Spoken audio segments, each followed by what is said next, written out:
So I'll call the meeting to order, and we can all just pause for a moment for the pledge to the flag.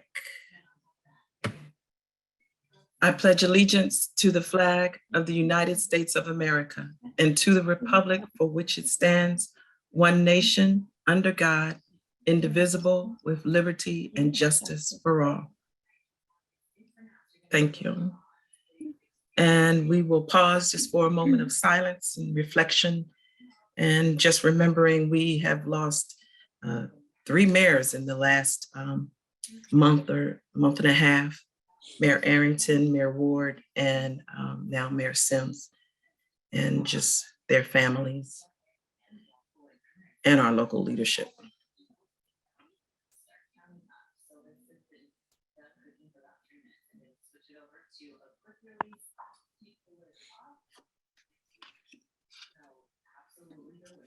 All right, thank you so much.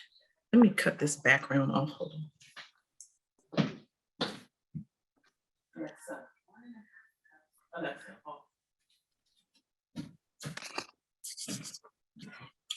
Thank you. So I'll open it up now for any public comments. I do see a couple of telephone numbers and a few names. Didn't know if any of our listeners or attendees had any comments. Good evening, Mayor Dan. Morning. Hi, Mr. Johnson. Okay, gotcha. Yeah.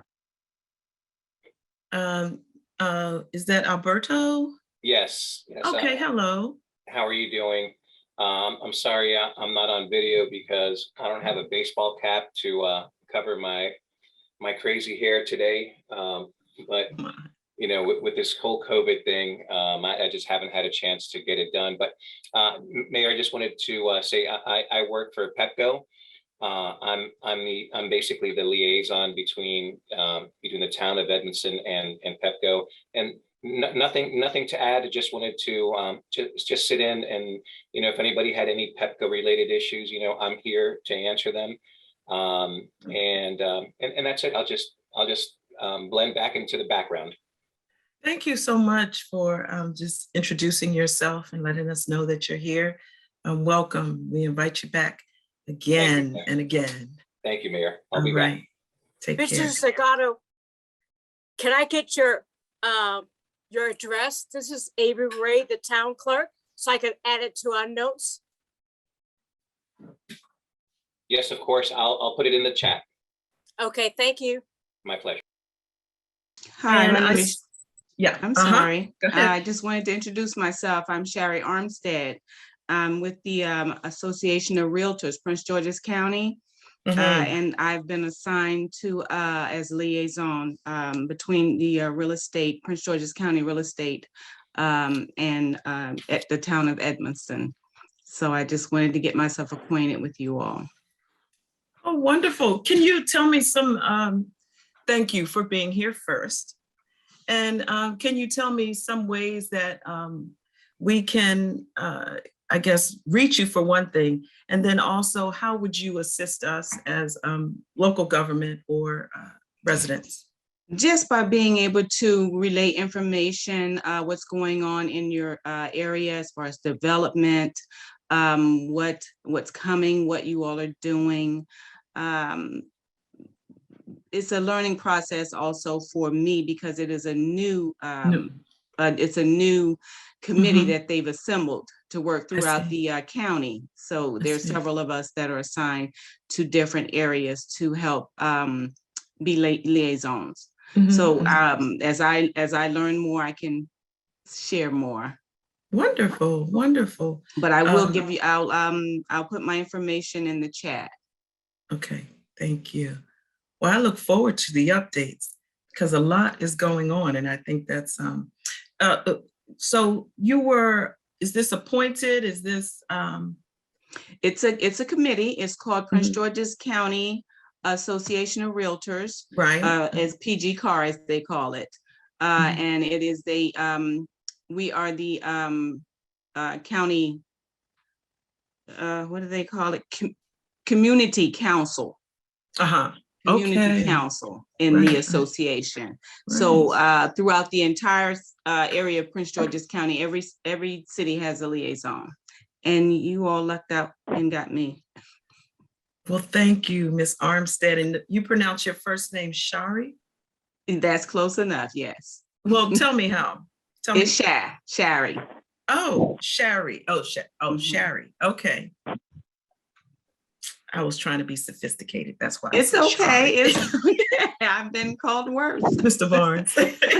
I joined your meeting last month in hopes of being able to share with the committee what's going on in the city of Edmonston. So you'll be stuck with me for a while. Okay. Thank you. Sure. Welcome. Sherry, Mr. Barnes? this is Rod Barnes. I'm the town administrator.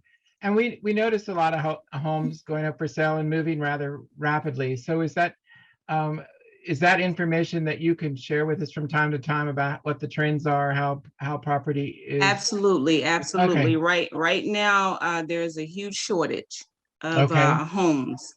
Right now, it's a seller's market. Buyers are scrambling for property, and there Oh. just isn't very much. Well, I've just had this week, I've had, I think, 3 contacts from 3 new homeowners in town. And so I was glad to hear that. But I was just curious about the market and how it was going. It's a little wild right now. I'm not sure, your area, Edmonston, that goes from what point to what point? What do you all cover? We're right adjacent to Hyattsville. So we're Alt 1, Baltimore Avenue to Kenilworth Avenue, and from Wyndham Drive to Riverdale Road, essentially. Okay. On part of the property, we kind of carve. Riverdale Park carves into us up to the Fletcher ball fields. That's Riverdale Park. We come from Fletcher ball field back this way, back towards Decatur. So not Riverdale Road, but yeah, not Riverdale. Riverdale Park area. Right. Okay. Yeah. Okay, great. We're small but mighty, as the mayor says. We have approximately 273 homes and 1 apartment complex. So Fountain Park Apartments, that's 156 apartment units. And then we have 1 townhome community that has 30 units. And then the rest are just simple residential family homes in the community. Okay, great. Thanks for sharing. I'll put my information in the chat for you all. Mhm. Great. Wonderful. Again, thank you for being here. And the Thank you information. for allowing me to join. I felt like an Yeah. intruder. Oh, no. Family now. So are there any more comments? Hi, Miss Pooley. Are there any more? Hello. Hi. There's a question in the chat by Mrs. Zagato, who wants to know, are there any prominent HOAs or civic associations that serve the town of Edmonston? Oh, I'm sorry. No. Nope.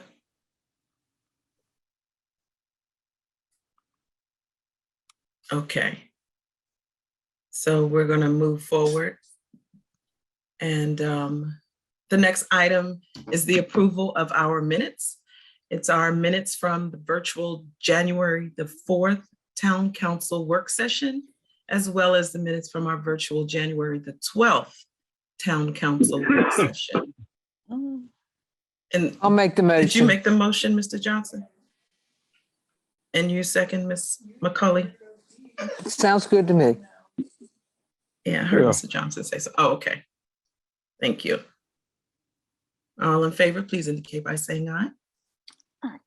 Aye. Motion passes. Aye. Thank you very much. Oh, I heard hi, Mr. Tuberville. All right, the next item is the introduction of the proposed ordinance 2022-OR-01, allowing beehives in the residential neighborhoods. So I believe that Ms. Pooley is here to speak on that, but is there anyone else that would be speaking on that, Mr. Barnes? Nope, Ms. Pooley? Oh, hi. Thanks, Mayor. So Brittany did all the research on this and shared it with the Green Team, and we're fine with it. We haven't received any comments from any of the members. So I think it's a great step forward for our town and the Green Team. I think it is as well. Are there any comments? Ms. Chester, I see. Yes, ma'am.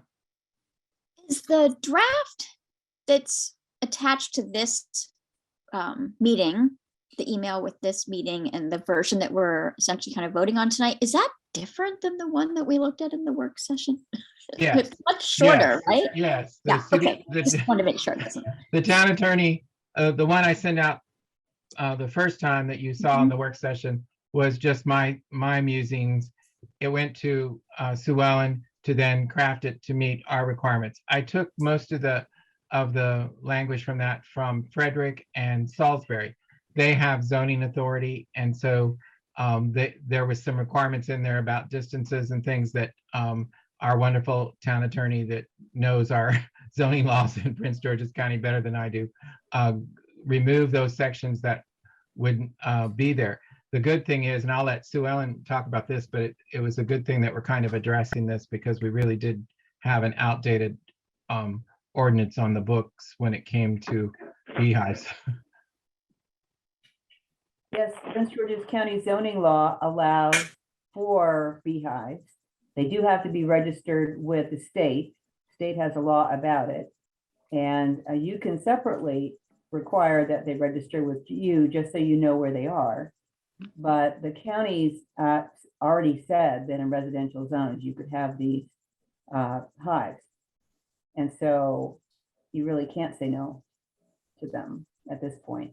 And they're going to continue with that under the new zoning law that takes effect on April 1. So we took out some of the setbacks because only the county can do that. But there are still requirements as to how the bees are kept and that it can't create a hazard. Thank you, Ms. Ferguson. Plus, this gets us points on our Sustainable Maryland recertification. So we're really, really happy about that. Okay, fabulous. So this is just the introduction that we'll be voting on tonight. It's the introduction of the ordinance allowing the beehives. And then next month, we'll be able to go ahead and approve it. So at this time, I'll accept a motion to move forward with this introduction. Mayor, I'm sorry, I had a question. Yes, ma'am. So is this redundant then if the county already allows it? Or is this just for the purpose of us knowing that they're here? It is not redundant. The county allows it as a use. And what you will be doing is regulating it to the extent that you require people who keep bees in the town to register with you. So Okay. that you know where they are. So that part is not redundant. And also is kind of a second check on whether or not folks are registering with the state like they're supposed to. Right. Okay, thank you. Good question. Thank you. So at this time, I'll accept a motion. I'll to make the approve motion. introduction. Thank you very much, Ms. McCauley. Is there a second? I'll second the motion. Thank you so much, Ms. Chester. All in favor, please indicate by saying aye. Aye. Aye. All right. Thank you. Motion approved. So the next item is the change of the job description for the administrative manager to the admin assistant. Why do I have one? Mary, It should be two. It should be two, be correct. two, When yeah. I sent this out, I did Yeah. not know that it was sticking with the two. I thought there was back and forth between the 1 and 2. So it is actually 2. You're right. So what we're doing is we're creating a job description for the admin 1. But at this time, we're looking to approve the 2. All right, Chief. Is there anything you wanted to add to that? No, I just appreciate the fact we cleared up the 1 versus 2, so I don't have any other comment. Okay, thank you. So is there a motion from the council to change the job description from administrative manager, which we discussed last week, to the admin 2 position? I so move. Thank you, second it. Ms. Thanks. Turberville, second by Ms. McCauley. All in favor, please indicate by saying aye. Aye. Aye. Everyone said aye. Motion approved. All right. The next item is the approve the completion of a tree inventory, Mr. Barnes, in public rights of way at the cost of $57.46. Mayor, as I told you in the work session, I'm very excited about this. We've been trying to figure out ways to get this done with volunteers and with other folks. It's been a Green Team initiative for 2 rounds of certification, and it's been an American Bloom recommendation that we do this. So Bartlett will come in. They will, there's approximately 375 trees in the town's right-of-ways in public areas. They will go through, tag every tree, mark the condition, the size.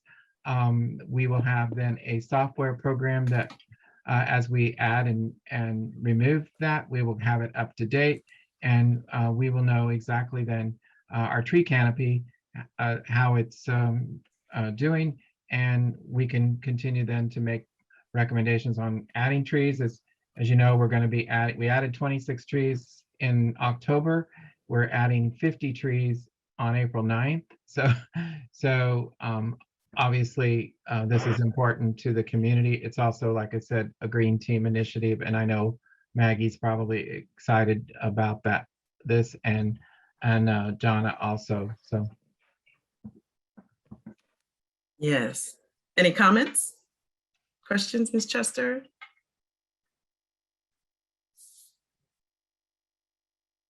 Be totally honest that I was reading it kind of quickly before the meeting, and there's a few sections where it's referring to like owners and recommendations they would make to owners, and I kind of then was like, whoa, and went back to reread it. And just it didn't jump out at me and clarify. Are they only looking at the trees in public spaces and the right of way, or are they also, or are they really doing a deep dive on those trees where they're looking at the roots and they're looking at everything around tree health? And then are they visually looking at trees on private property just to sort of give a heads up?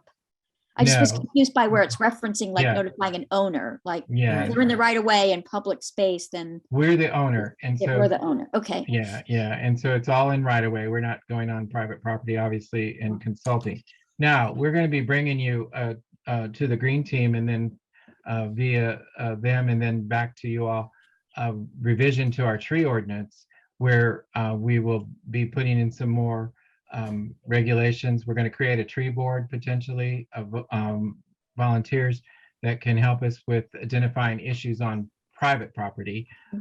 Doesn't necessarily mean that you'll adopt a lot of regulations or anything. It's just going to be updating that ordinance. But this is just purely focusing in the right of way and on public space, like here on our property and on the park and planning property that's public. Good question. Great. Thank you for your question, Ms. Chester. That shed some light on a few things. Very good. Any other questions? What about vacant properties? Yeah, only if there's right of way, trees in the right of way in front of the vacant properties. So it wouldn't otherwise, no. And this, I don't know if Mr. Alberto's still on. It may help Pepco too, because obviously Pepco comes through and trims trees on the right of way and all of the things that are under the power lines. And so this could help them a bit, with that information. Thank you. I'm still on, yes.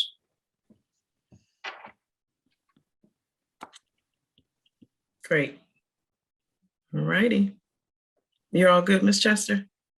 Would it cost a lot more for them? Are they even able to like spot really dangerous, really sick trees on private property? I mean, I'm not an arborist. I don't know. Can they, from a distance, just be like, whoa, uh-oh. I don't know. I feel like the worst sort of looking trees that I see that I can think of in my immediate area that look really unhealthy, or that in the spring don't kind of come back so well, are primarily in either vacant lots or like, uninhabited homes, or just they're in some people's yards, but maybe We they do don't have a the tree wherewithal ordinance. to do Right. tree maintenance, which is expensive. Right, we do have an existing tree ordinance and it falls under the code enforcement compliance. And so our code officer can go out and look at any tree that identified on private property and make a recommendation to a homeowner. In Maryland, we try to do 1 for 1. So if a tree comes out, a tree goes in kind of concept with the homeowner. And we don't recommend or approve cutting down healthy trees. And there is a permit for depending on the caliber of the size of the tree, then there is a permit even to cut the tree to begin with. So we do have that currently on the record and on the books. That's what's going to be enhanced and updated through this process with that Bethany is working on as her major capstone project for her year of time here with us. Mr. Johnson, did you have a comment? No, not at the moment. Okay. Thank you. All right. Thanks again, Ms. Chester. So is there a motion, Ms. Chester, to approve the completion of the tree inventory? Yes, I will move that we complete a tree inventory with the estimate and company as presented. Thanks. Thank you. And is there a second? I'll second. Thank you very much, Mr. Johnson. All right. All in favor, please indicate by saying aye. Aye. Aye. All right, that was everyone. All right, the next item is the approval of the purchase, approve the purchase of an installation of a digital sign at the Sunoco Market, Kenilworth and Decatur, and curly signs in the amount of $22,075. And this will be used from our recovery funds. I thought we also talked about the mobile. We did, but I'm going to bring that back to you separately because there's lots of ways that we can do that. I think there was interest in making it solar, the capability, the one that we move around. Also, what type and how big the display is. And so I thought we do one at a time. We'd hurry up and get the digital one cooking and going because it'll take some time to get it through the process. It's got to go through permitting, obviously. And so I'm just jumping up and down that the opinion came back that we could use those funds for that because we've been trying to identify a grant for the last 4 years to pay for that digital upgrade. So this is really, really exciting. Great work on that too. Ms. Tuberville, your question? I wonder, Rod, if you could describe a little bit as to what this is going to look like. I'm asking simply because this is like sort of the face of the town, right, to external folks. So is it going to be that the signage is there, but the piece that is like the do-it-yourself comes out and the electronic sign goes in? Correct. Are there between the pedestals? Yes. And so it'll probably be taller, a little bit taller, but it'll be between those 2 existing pedestals. And there is electric there, so that's the great thing. They'll be able to hook right into it. the other great thing is we'll be able to electronically feed messages to it. So Of you don't have course. to go out there and physically open the thing. And I don't know if you've noticed, but the sign that's there now is really discolored and needs to be something done with it anyway. But yes, so yes, just between the pedestals. So will there still be, I'm trying to remember exactly. I'm conflating maybe this one with like the one that's in front of the town hall. But does it have like the green Edmonston, Yes, the green on and the yellow? top is the logo. I mean, So all that'll stay. yes, well, not that existing one, it'll be new and refreshed Okay. and painted and looking good. Yeah, I can send you, as soon as I get the approval, I'll send you the concept drawing that Shirley did, and then you Okay. can get a complete picture of what will be there. But Okay, great. yeah, yeah.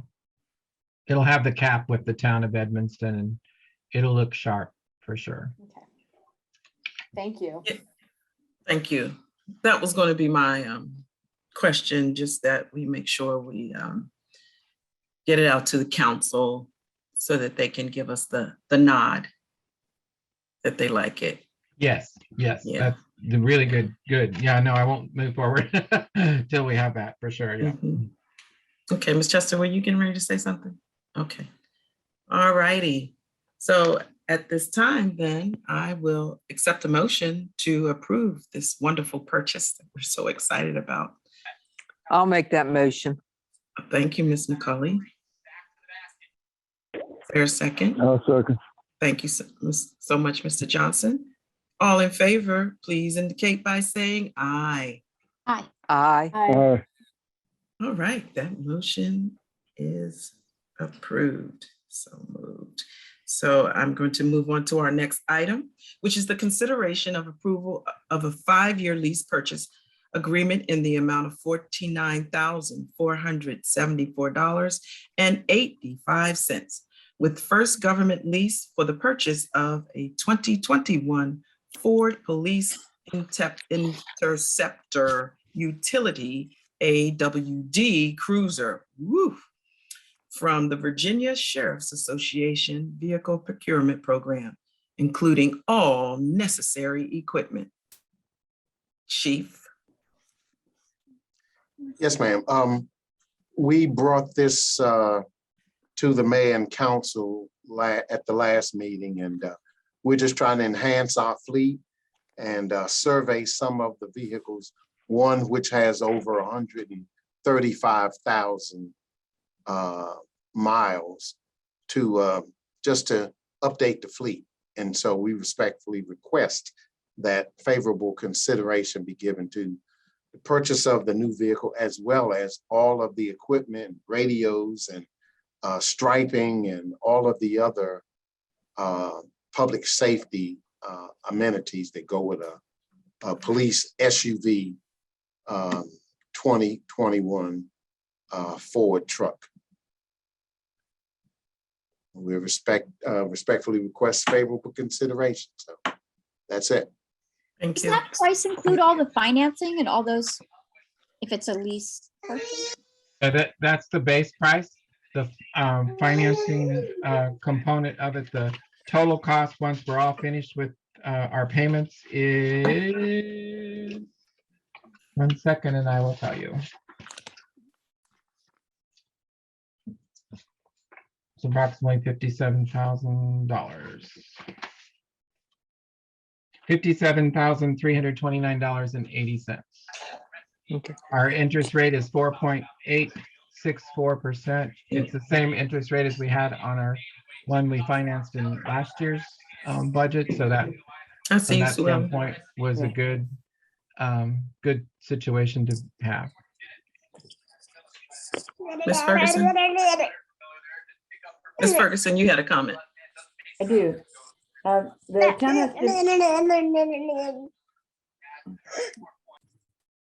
town has to be careful in terms of the paperwork that's signed off here, because you can't do a straight finance. You have to do a lease, and just by state law. So I know some of the banks are good about this, and some of them are not. They're out of state, and they asked the town to sign some documents that they shouldn't. So, yeah. Yes, this is a good thing is, and it'll be coming to you for final review, but it's Yeah.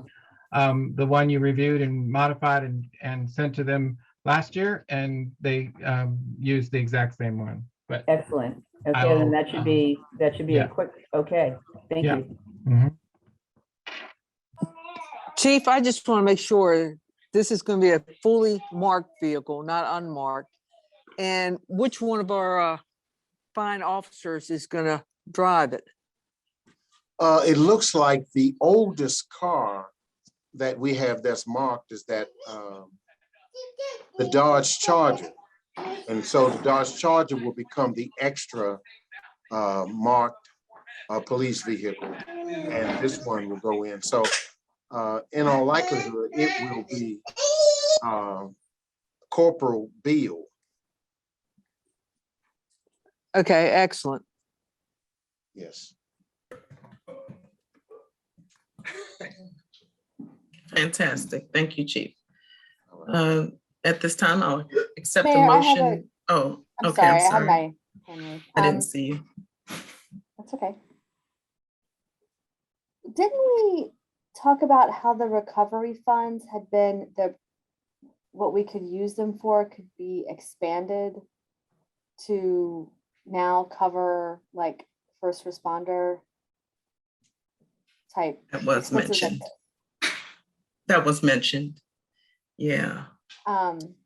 because this is a hefty purchase, and so if we can get confirmation that recovery funds could be used for it, I mean, I feel like it would be better for us to go ahead and do that. Chief, did you have opportunity to research that at all, or Mr. Barnes? I can answer it. Yes, it qualifies fully. It's anything public safety, fire and police related is now under the latest IRS guidelines that can be used. The funds can be used for that. So with that, what might you be suggesting, Ms. Tuberville? Suggesting that we use recovery funds for it, because then that way we can preserve our town funds for whatever purpose we want to use them for. Mr. Barnes? Is that?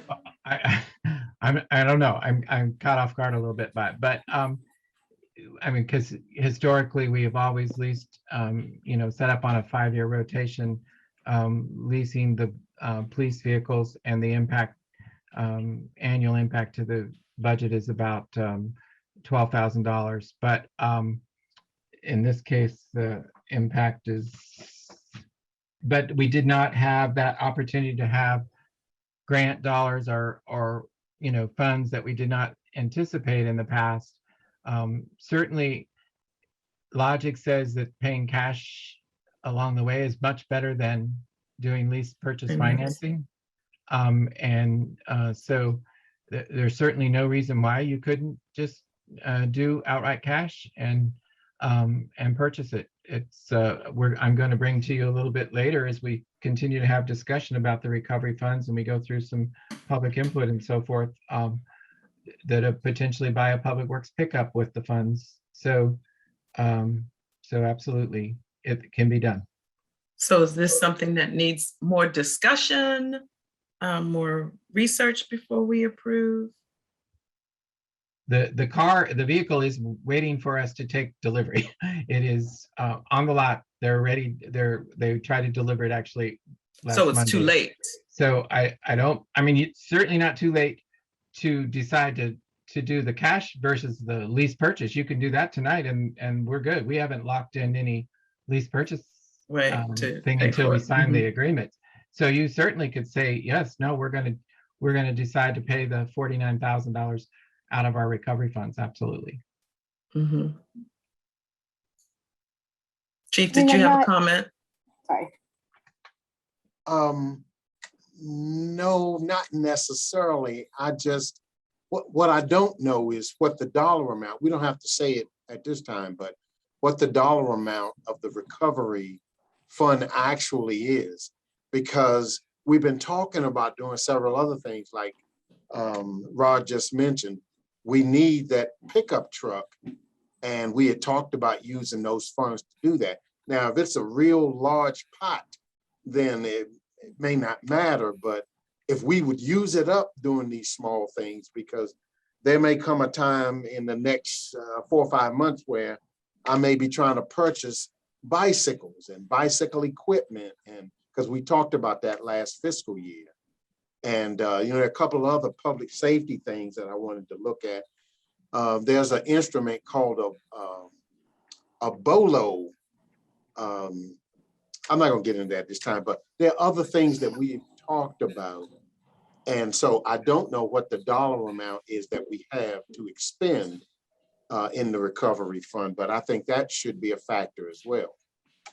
Our total allocation is 1.568 million. We received half of that number. It's in the bank, and the other half will come in July of this year. We have 4 years to obligate the funds and 5 years to spend the funds. 6 years, I think it's 2026 they have to be expended by, but yes, we have time to do that. And Thank that's you. our amount. Ms. Tuberville, you had another comment. Thank you, Mr. Barnes. Thanks. I just wanted to say I'm not wedded to this idea. I just financially, I see that we wouldn't have to pay interest on it, and it would free up town funds that would otherwise be obligated for the next 5 years to use for whatever purpose we want to use, when the recovery funds have a very limited, like a much more narrow purpose for which they can be used. So in my mind, if we can do this, it seems to make good financial sense. And I don't think it's not a huge dent in the overall budget to the recovery funds. That's a $1.5 million pot.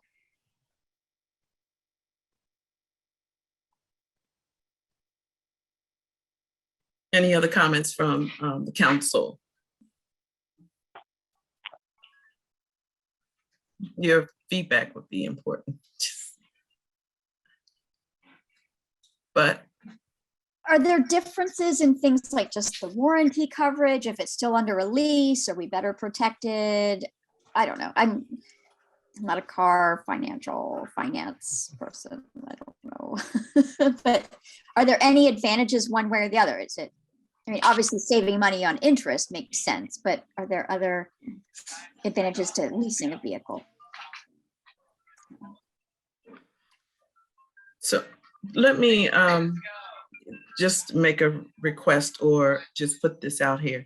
The motion is for the approval of a 5-year lease purchase agreement for 49 for the purchase of the 2021 Ford Police Interceptor utility vehicle. Is it possible that this motion dies and someone else can make a motion for the approval of the purchase of the vehicle, and then we can then work out whether we use recovery funds or we go lease purchase? Is that acceptable? I'll make the motion that we buy. Well, wait a minute, Ms. McCulley, let's let this one die, and then we'll go and you make a new motion. Okay. Mayor, I don't think we have a motion of any kind yet. No one's made a motion or second. We just started the discussion on the agenda. Oh, I thought I put it on the floor. Okay. Sue Ellen, is that correct? Sue Ellen, should I just take a new motion, or?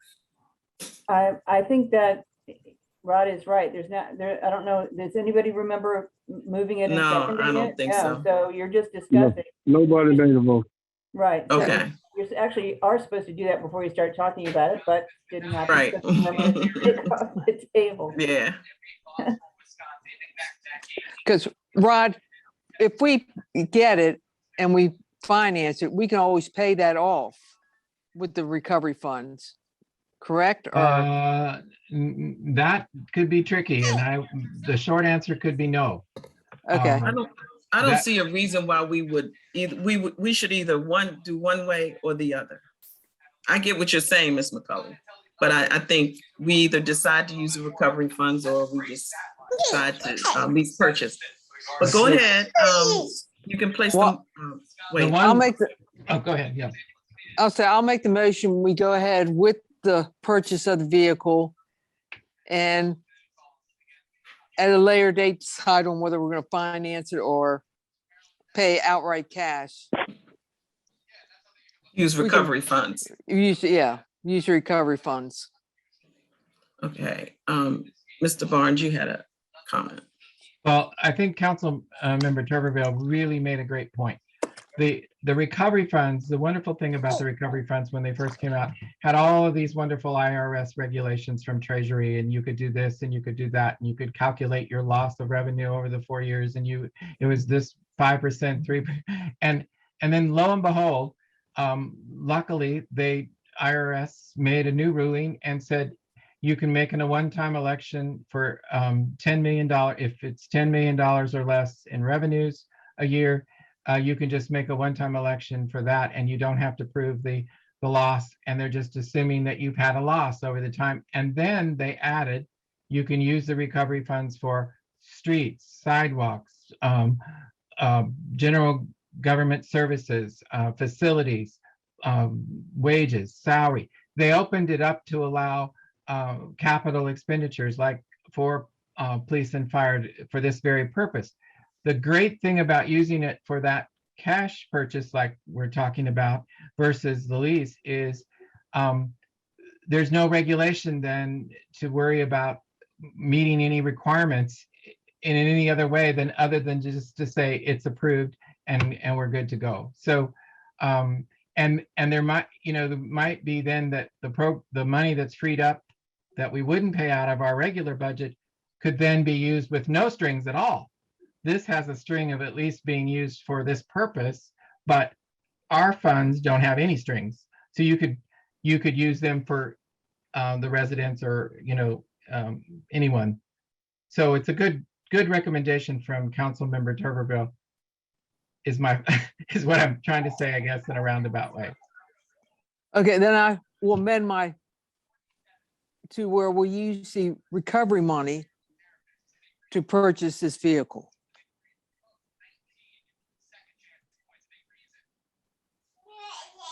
Mayor, you're on mute. Thank you. I think it was okay the way you said it initially. There might still be a few questions that Ms. Chester might have or Mr. Johnson might have, and I think we can make the decision to use the recovery funds. Ms. McCullough. Okay. So is there a second to that motion to go either way? Yeah, second. Thank you so much, Mr. Johnson. All in favor, please indicate by saying aye. Aye. Aye. Oh, Open and close. Aye. Ms. Chester.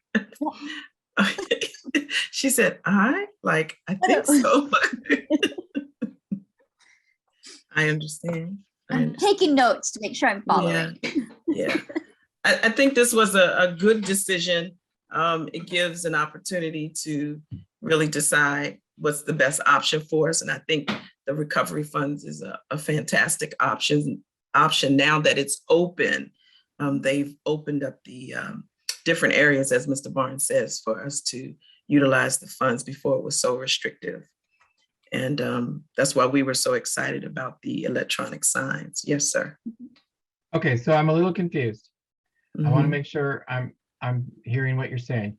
Mhm. You just said that we would discuss at a later date whether we do cash or lease purchase. The No. vehicle is sitting it in the lot in Virginia, ready to come over here. So, We're not okay. discussing at a later date. No. Okay, got it, Mm-mm. got it. Yeah, no, we're not discussing at a later date. And we're just you are going to look at the paperwork and you're going to say, this is not a bad idea to use the recovery funds. Or maybe we should lease purchase it because the truck will cost blah, blah, blah.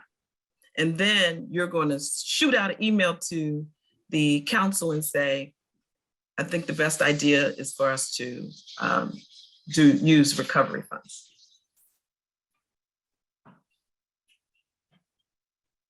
Okay. What happened?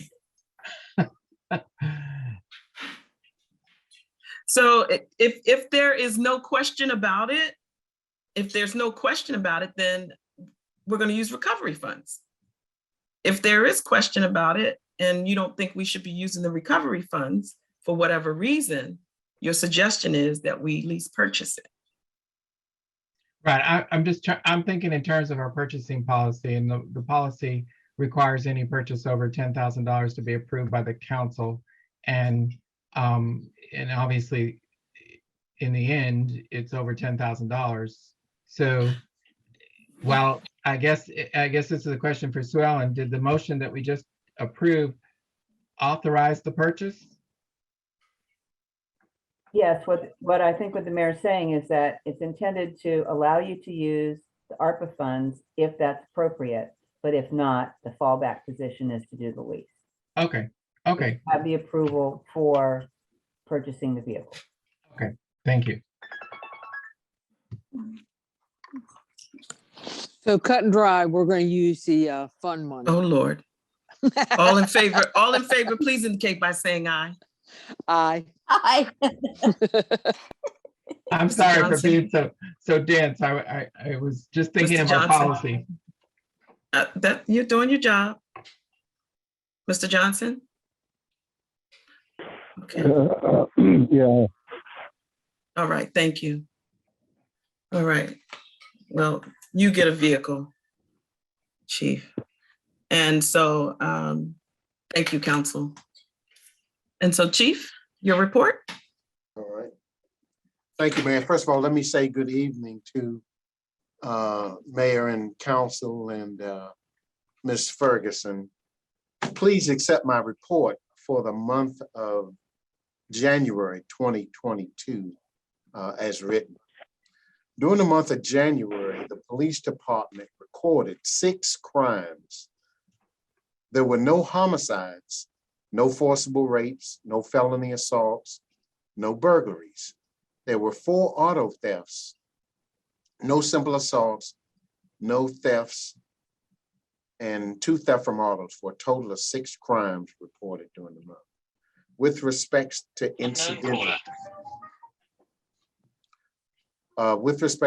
incidentals, there were 81 parking tickets written, 107 moving tickets written, 1 traffic arrest, 1 crime arrest, 197 premises checked, 72 traffic stops, 39 vehicles were impounded, 236 calls for police service. This month, there were no recovered stolen autos, and there were 113 tickets written for our red light camera program. With respect to revenue, traffic impounds, the dollar amount for January was $3,315. With respect to our red light camera program, $8,475 in violations were recorded by the system. As it relates to code compliance, there were 0 municipal civil infractions, 7 violation warnings, 0 stop work orders, 4 vehicles were impounded by code, 25 parking tickets were written. There were 13 home and business inspections, and the code compliance officer followed up on 10 code violations throughout the month. I just wanted to touch on a couple of things with respect to crime. These 4 auto thefts occurred at businesses where cars are repaired for their customers. and somebody goes in and they find the key in the car, over the sun visor, under the mat, in the glove box, and they steal the car. Now, this is the largest number of cars in 1 month that we've had stolen, especially from these repair shops in many years. And so what we're going to do different is tomorrow, we're going to go around to every auto body shop, and we have a flyer that we're giving them, telling them that these crimes have occurred over time, and also things that they can do to help protect the property of their customers. So we're trying to get the word out. We're trying to let folks know they gotta enhance their camera systems. They need a watchdog on the grounds. They have one of the employees stay back. They lock the cars and leave the keys in a place like a safe where they can't be stolen. And hopefully this number will go down to 0. And I think that if they all understand that these crimes are occurring and they do things to try to help their customer, they will also be helping themselves. So that is the plan. Chief, can I interrupt? Chief, can I interrupt for just a second? I have Yes. the Bladensburg Fire Department on my cell phone. They had gotten a call over to the fire station from one of the higher ups. They said here in Edmonston, and the chief didn't make it to the phone. He just wanted to make sure, see if anyone had actually called over to talk to him. Did he miss a call? Anyone on here on the meeting, any group of the council, mayor, or police chief? No? Okay, thank you. Oh, Sorry I for the haven't got interruption. mine. Okay. A couple of other things, and then I'll be done. The police department has identified 4 selective enforcement areas to provide enhanced traffic safety actions. The intersection of 52nd Avenue and Decatur Street, the intersection of 51st Avenue and Decatur, the stretch of Lafayette from Ingraham down to Taylor Road. And so the officers are out looking for individuals who are passing the stop signs all along this route that I just mentioned to you. And so I'm just sharing this information with a view toward folks understanding that we're aware that they're passing these stop signs, or they're doing what we call a California stop, easing up to the stop sign without actually stopping, and then blowing the stop sign and continuing on their way. So I just wanted to share those things. And what we're going to try to do in the next day or so is we're going to put this information up on our feed so that folks will know that we're going to be out there, and they won't, you know how they do. Once we get a citation, they want to talk about it, and they want something done. And we're letting it be known, a word to the wise is sufficient. Just follow the sign. The sign says come to complete stop. The expectation is that the motorist will do that. Tomorrow morning, we're having a coffee with the police event at the Sunoco gas station.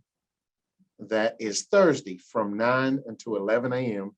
All the police officers, as well as the police chief, will be up at the Sunoco station in full galley, and just sharing it in this forum. And if you happen to be at home or you're moving around a little bit, you want to stop by, come on in, say hey to the officers, and thank them for their service, and get something to drink and be on your way. That's all I have, man. Thank you. Thank you. Thank you, Chief. Questions for our chief? Comments?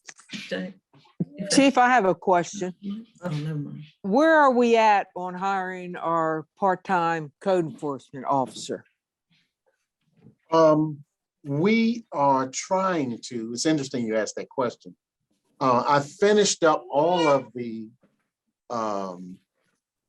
questions for the panel to ask for our part-time code person. We have so many applications for the vacancy announcement for both the part-time code compliance person as well as the administrative assistant too.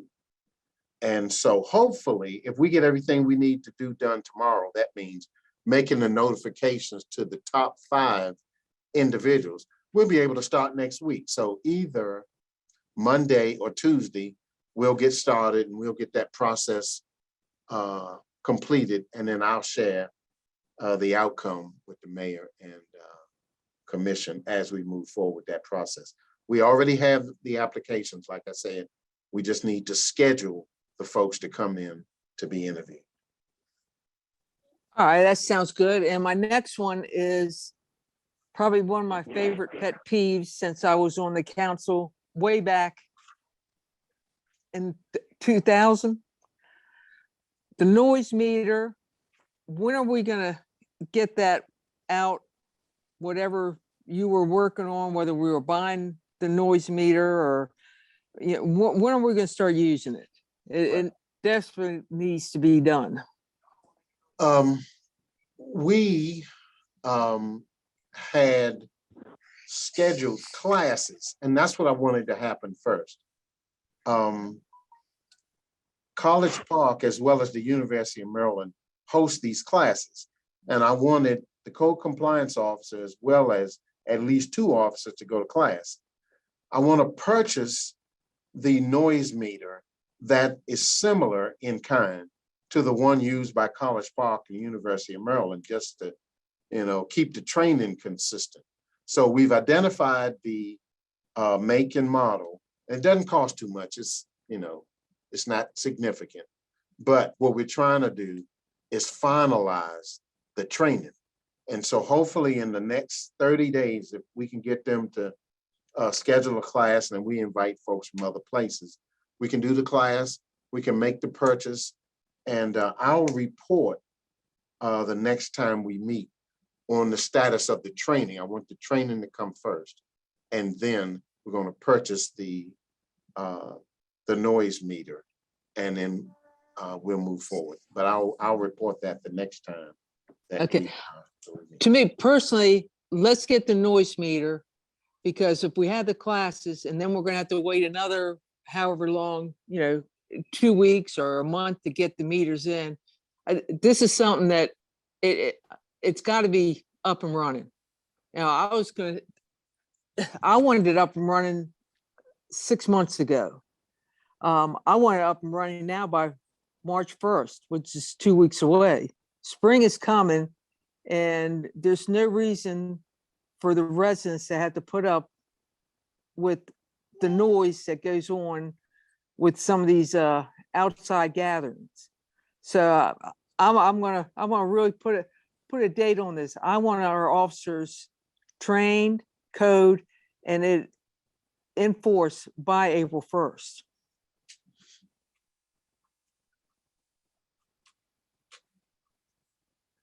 Ms. McCulley, Yes. I do appreciate your question about the noise meters, that's for sure. We have been wanting it for some years prior to Chief Gibson coming on.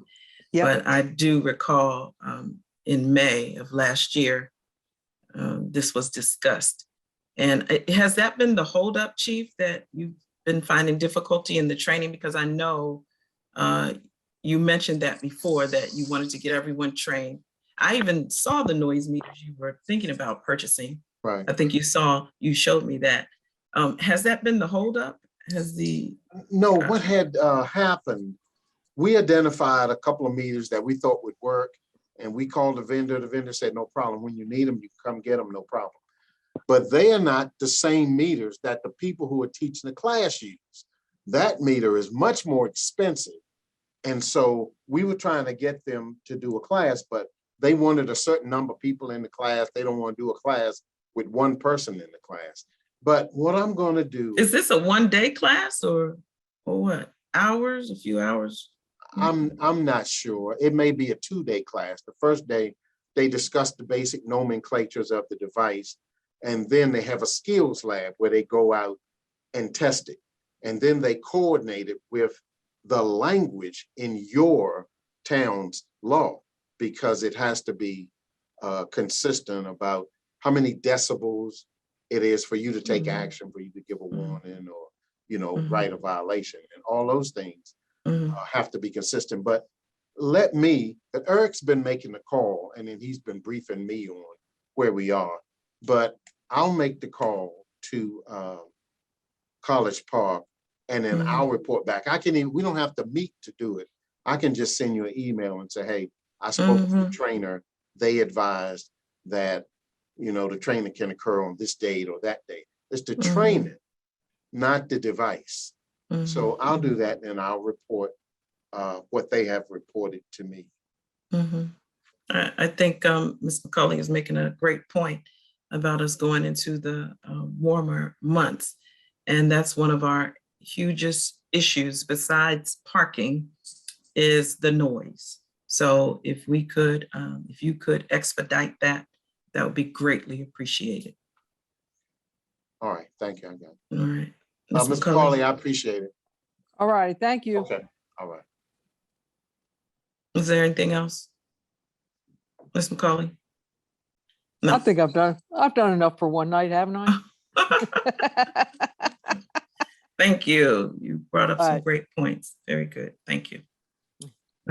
Any other questions, comments for the chief? Nope. All righty. Thank you so much, Chief. All right, thank you. Mr. Barnes?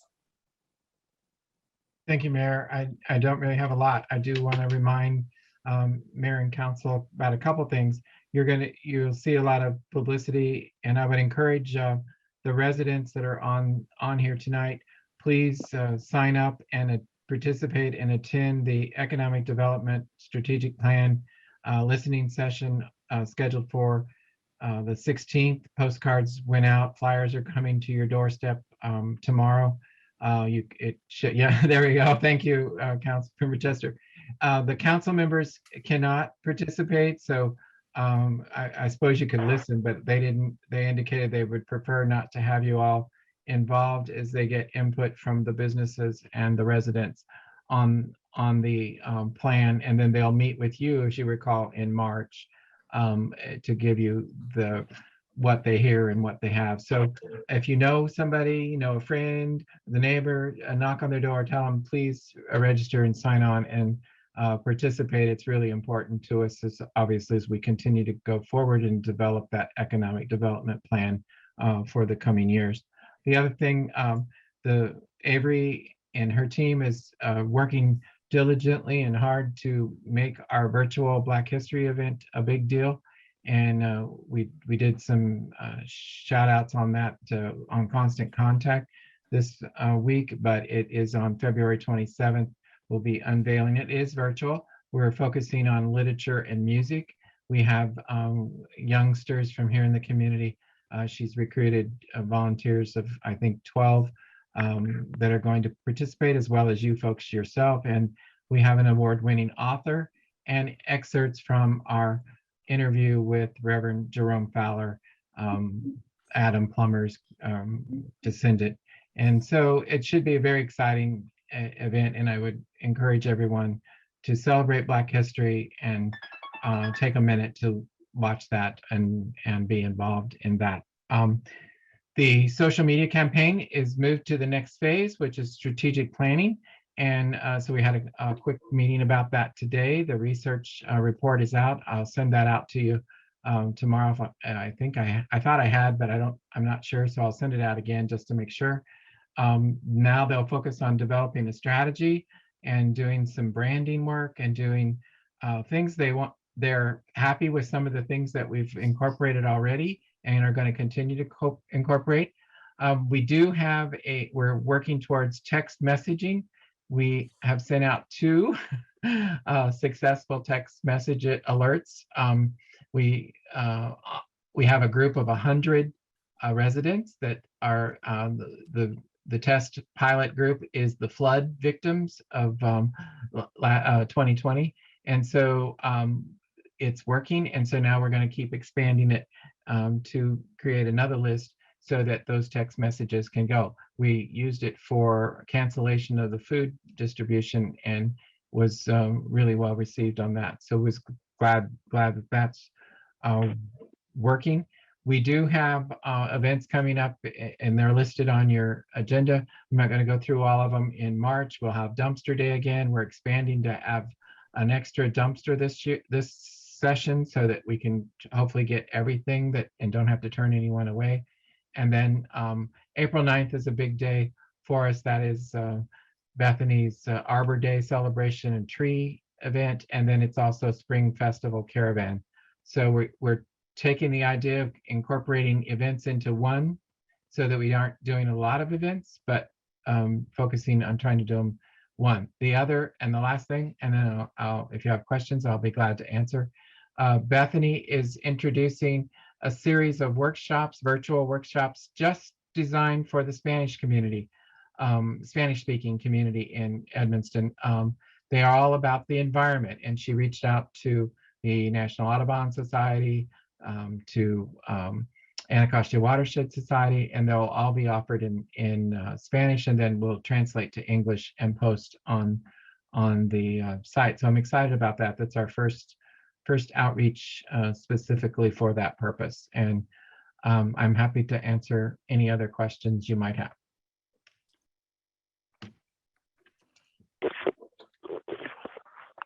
Ms. Rod, Chester. so I had been asked to help facilitate the Spanish focus group, the Spanish language focus group. And so You are allowed. I was gonna say that the whole issue of like, us not participating didn't come I'm up. sorry. I should have. Is that okay? I'm glad you mentioned that. Zach did say, with the exception of Councilperson Chester, who's helping us with the translation. So Oh. yeah. No, great. Just wanted to double check. Super duper. Glad you, it's 6:30 too, by the way, so. Yeah. Mhm. Not that I'm jealous or anything that Hillary speaks Spanish and I don't. and she's going to be able to attend the meeting. But did we think about any of the, and it's fine, Hillary, Ms. Chester being there, but did we think about any of the other volunteers that we have, like Maria or Michelle? We did. So Okay. but actually MJ can't do it, and she, I guess, just clarified that like maybe yesterday or She yesterday. did to me like So I last actually week. have on Yeah. my to-do list this evening to reach out to Michelle, Alex. Sorry, what was that? Yes, Maria let me know that she wasn't Uh-oh, available too. frozen. Mhm. You froze for a minute. I guess Zach and his people. We Okay. were still, I guess Zach and his people were still emailing her up until like yesterday or the day before yesterday. But so I have a couple people that I'll reach out to see if someone can help, because we need two people, both facilitating and someone like kind of writing up what people say for this Post-it note program thing, mural.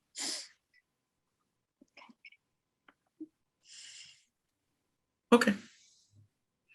Maybe we'll have to get someone outside of Edmonston. It's a shame, but. No. There's neighbors that I'm tapping. Oh, okay. I'll find someone. All right. Superb. All right. So any other, you're done, Mr. Barnes? Yes, thank you. Ms. Chester, did you have anything for the council? Not especially, no. I was gonna maybe mention this, the economic development, if Rod had. Mhm. Go ahead. No, that's it. Oh, okay. I thought there was more. All right, thank you. Ms. Turberville or Mr. Johnson? Ms. Turberville, did you have a comment? That's something I wanted to bring to the council to discuss, and it has completely escaped my mind. Oh, Maybe it'll come back to me. Yeah. Yep. Mr. Johnson, did you have anything? Excuse. The only thing I had was how the town is kind of dirty, but I had spoke to Mr. Barnes about it, so I guess it related to public work. Oh, Because I okay. rode through the town day before yesterday, and I just seen trash everywhere. So Oh, okay. Thank yeah, you. so Thank but you I for related staying to on Mr. that. Barnes. Yeah. Thank you. All right, Ms. McCauley? I'm good, thank you. I remember. You remember? Yes. So, Mr. Barnes, you mentioned that there are a few houses that are under contract in the community, right? And I know that at least one of those houses has been advertised as a potential rental unit. And I just am, and it's a single family home. And so I'm just curious about sort of what, knowing that the house could potentially be purchased by an investor with the expectation that it's then going to be sort of like divided up and rented to multiple families or something like that. What is, what sort of like could trigger just code enforcement ensuring that all of that would be compatible with what we've got in our town ordinances? I think what you're asking, I don't know that, and I jumped ahead of, you asked Mr. Barnes, but I don't know that we have anything in the code, and I see Mr. Barnes' face. But if I'm understanding you, I believe that College Park, and Ms. Ferguson might know, they have a program with, and I'm not even sure what it's called, but it actually kind of keeps, I guess, investors or those who want to rent from doing that. It keeps the single family homes or the homes with an owner.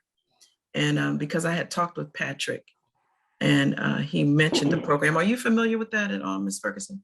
Yes, it's the home ownership grant. Mm-hmm. So they provide a grant. Right now, it's $5,000 to be used at closing on a single family home.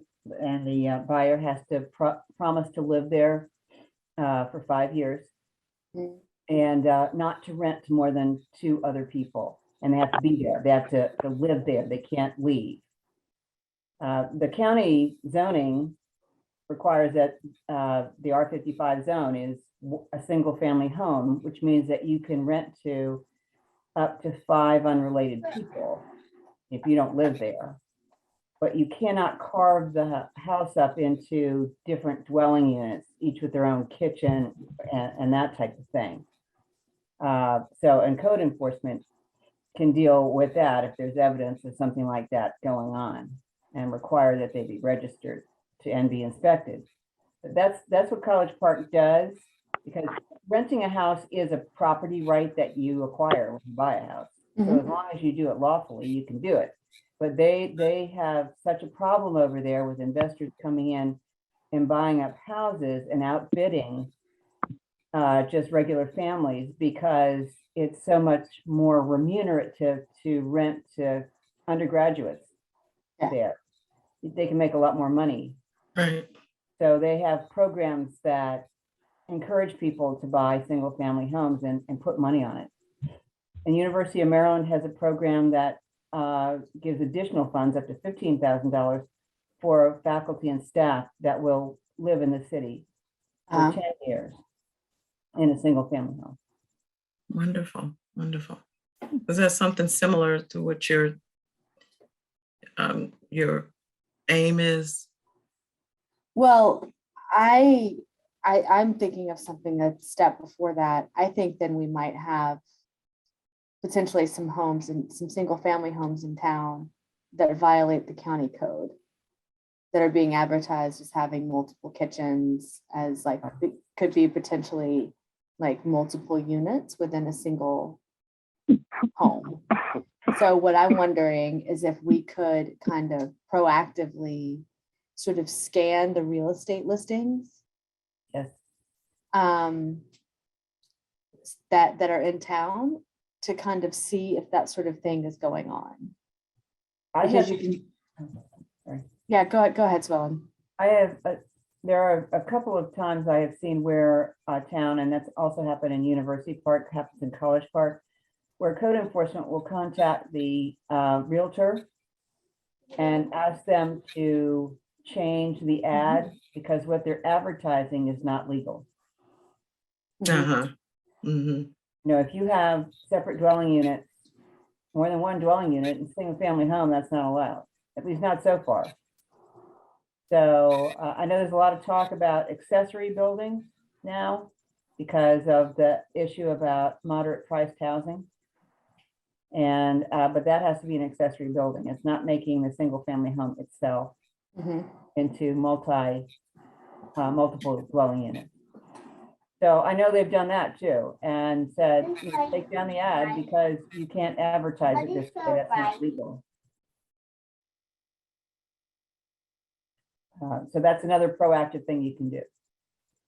Mr. Barnes. Thank you, Ms. Ferguson.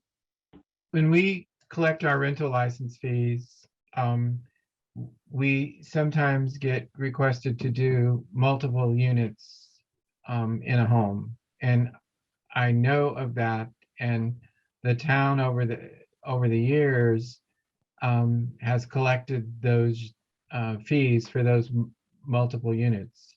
In that, I mean, say it's 2 units, so there's somebody living in the basement and somebody's living on the first floor.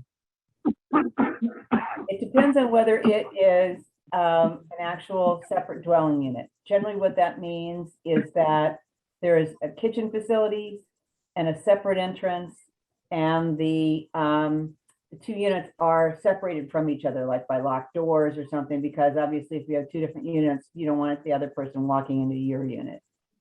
The county enforces the zoning law, you don't.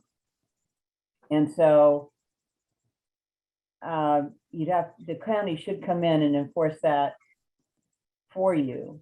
Yeah, so like, I mean, because like we have 1 unit I know of, it's a rather large home, and they pay, I think they might pay 2 license fees, but they share 1 kitchen, 1 common area. Well, then, you know, I don't think they are actually fulfilling the definition of separate unit.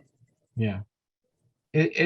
I just think Councilmember Turbeville's brought up an interesting question, and it is a tough one for us from an enforcement standpoint to do. And then the other thing is, you know, we changed our ordinance a while back so that you can rent to you can have your relatives living with you in a unit, and that you don't get a license.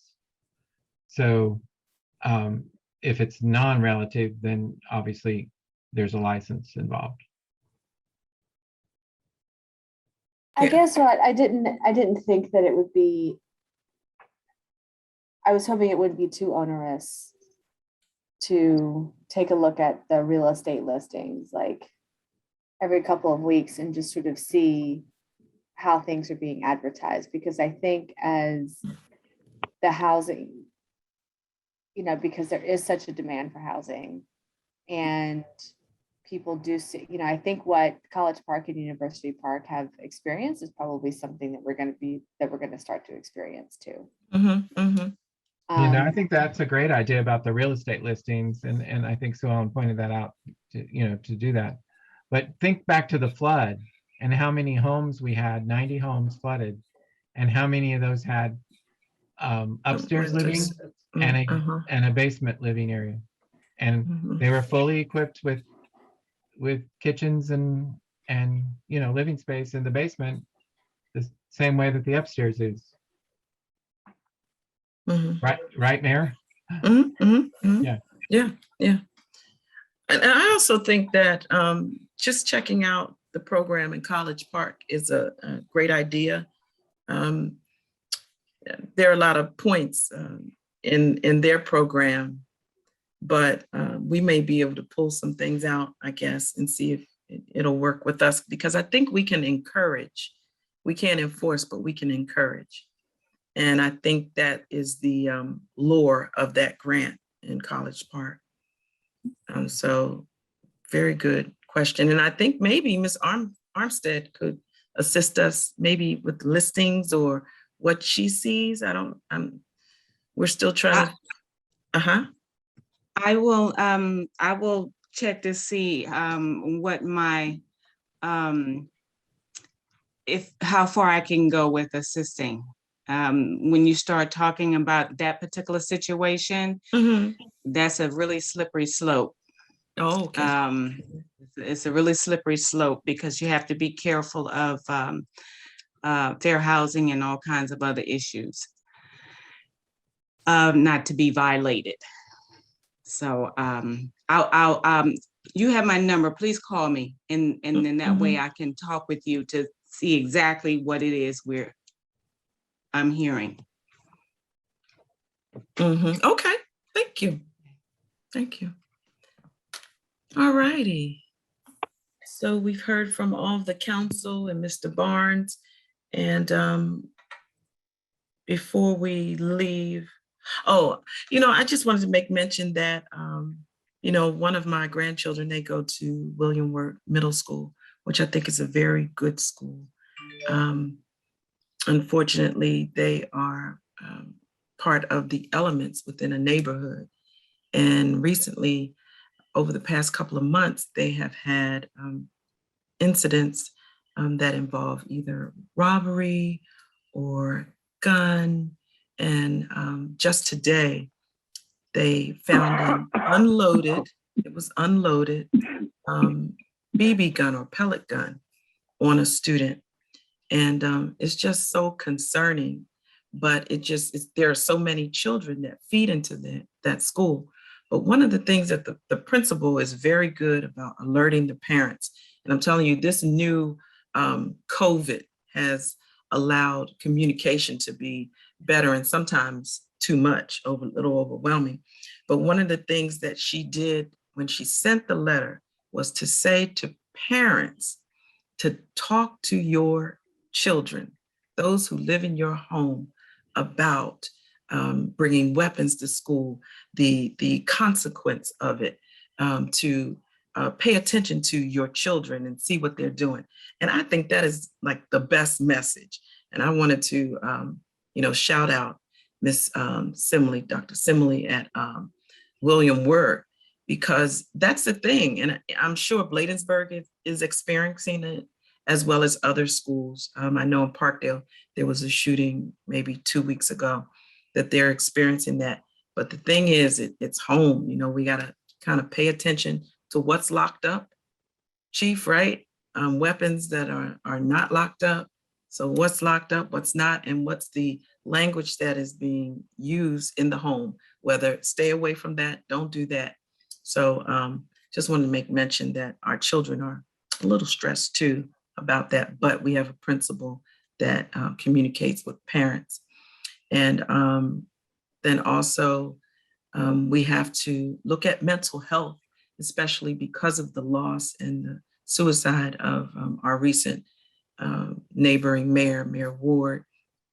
And just think about those things that we as leaders, sometimes it is stressful. Our attorney, she takes care of several communities. Our town administrator, we pull on him to bring us figures, numbers, people, and everything.